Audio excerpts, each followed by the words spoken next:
was sitting in a parking lot, fiddling with something. A hot day, my window open, feeling free for a moment to enjoy the warm air.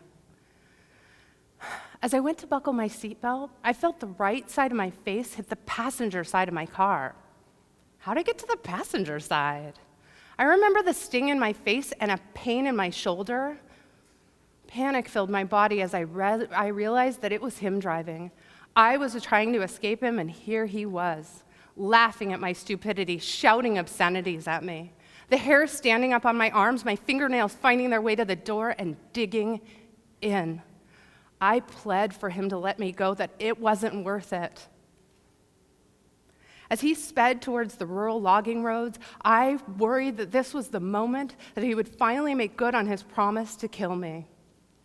I saw the steel of his gun in his lap, but that wasn't where the real fear came from. When I looked in his eyes, there was pure darkness. There was no humanity there.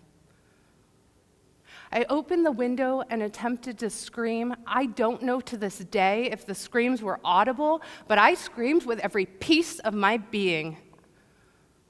But it wasn't that time. It wasn't the time he pushed me from a window or the years of punching me. No, the most profound and earth-shattering moment was the first time he hit me. In that moment, I realized that life would never be the same. You see, as survivors of domestic violence, or really any kind of trauma, there's always that moment where you just know things won't be the same. I often wonder, however, if that pain has also enabled me to do better, to be better.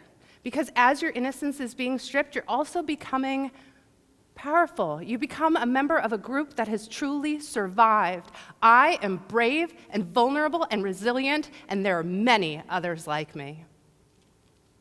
19 years ago, I escaped an abusive relationship. I fled a man who beat and dehumanized me.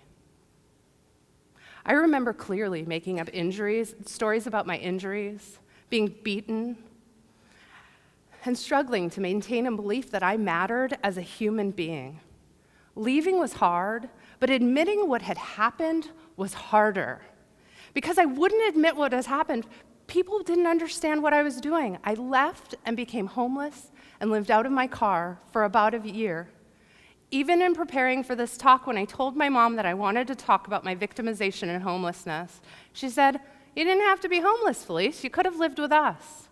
After all of these years, I hadn't shared with her that I couldn't live with them because I feared he would make good on his promise to murder my sister if I did, so I quietly lived in my car in my shame, and then lived in my shame for years after.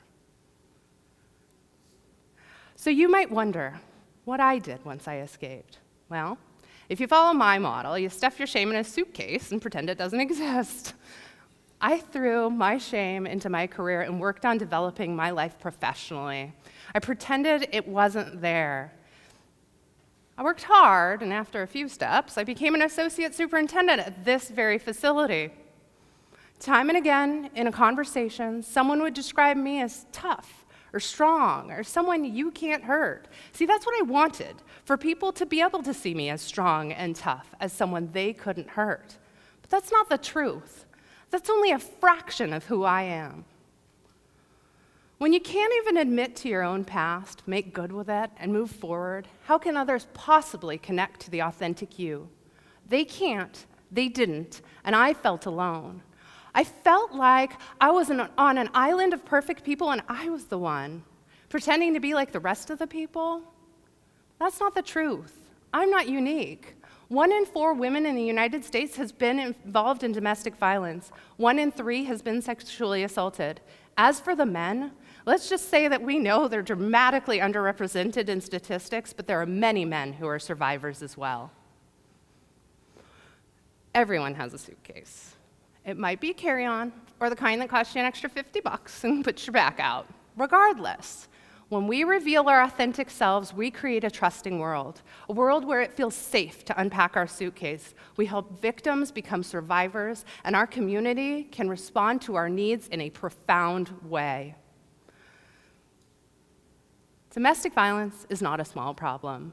This year alone in the United States, an estimated 2.3 million people will be physically assaulted by an intimate partner. The community of survivors of domestic violence numbers in the millions in this country. 96% of incarcerated women have been impacted by trauma in their lives. Yeah, 96%. Through years of hard work, education, and unveiling my trauma, one layer at a time, I came to see strength where I had previously seen weakness. Still, however, I did not share my story for fear of being judged and because I worried that I'd no longer be seen as strong. I didn't think my story would ever matter to anyone. In fall of 2014, at this very facility, almost in this spot, I shared my secrets, my shame, revealed to a room full of 200 people, my trauma. I was a wreck before that speech, and up until minutes before, kind of like today, I was worried that I couldn't go through with it. I talked myself into speaking, saying only this to myself: if this impacts even one person in the room, it's worth it. So I did it. My heart beating out of my chest. Finally, at one point, about 5 minutes in, I think I opened my eyes, looked around. There were tears in the eyes of many of the offenders in the room, stunned looks on the faces of staff and volunteers. In the back of the room, an officer looked down, trying very hard not to make eye contact with me in an attempt to not cry. That was my first moment of authenticity about my past. I spoke that day and today in an attempt to do the one thing that I know would have helped me. I was once asked, "What could someone have done for you, Felice, when you were in crisis?" The answer was, and remains, that what I needed was a lack of judgment and no timeline. I was a work in progress, not to be held to the timeline of someone else's accomplishment. I didn't want to be someone's trauma recovery story. It doesn't work that way. The trauma lives in my body. To this day, I'm hypervigilant in parking lots, and preparing for this talk often felt paralyzed and sick to my stomach. That's not something that goes away overnight or maybe ever.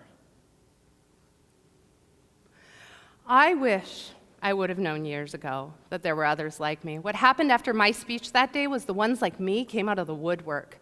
People came to me and in private conversations shared that they too had been subjected to abuse that they didn't or hadn't shared before. See, it's that you're like me moment, a moment of connection, of empathy, of acknowledgement, of a shared experience. That's why they shared. We devote our time and careers to helping others and have these amazing stories of the obstacles we've overcome that we can use to share and inspire others. If only we would share. But we don't want to talk about the hard stuff because it's hard. We fear that by being authentic, we'll somehow be exploited or manipulated. It's not true. The day I shared, I feared that I would somehow lose either personal or professional credibility and that my career and life trajectory would change significantly. We ask offenders to put their entire shame history, their worst moments, into a file so that we can make decisions about them. Think about that. Think about your worst moment, telling me, and then I'm not going to share a thing with you.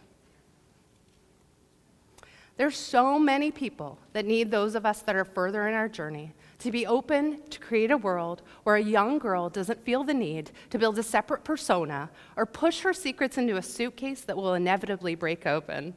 I saw in my story that others found hope, and I find hope in their stories. What I finally realized was that the darkness that had filled my life was a critical part of who I am. It's only when darkness and light come together to create the full depth of a human experience, the full fabric of human life. What I realized was that denying the dark parts of my history, I was suppressing a part of me that mattered and the part that fuels me to do this work. So as you sit there today, I would like you to think about the hard stuff you're not talking about. What conversation could you start to help build community, to help someone feel safe or unafraid or simply like they belong?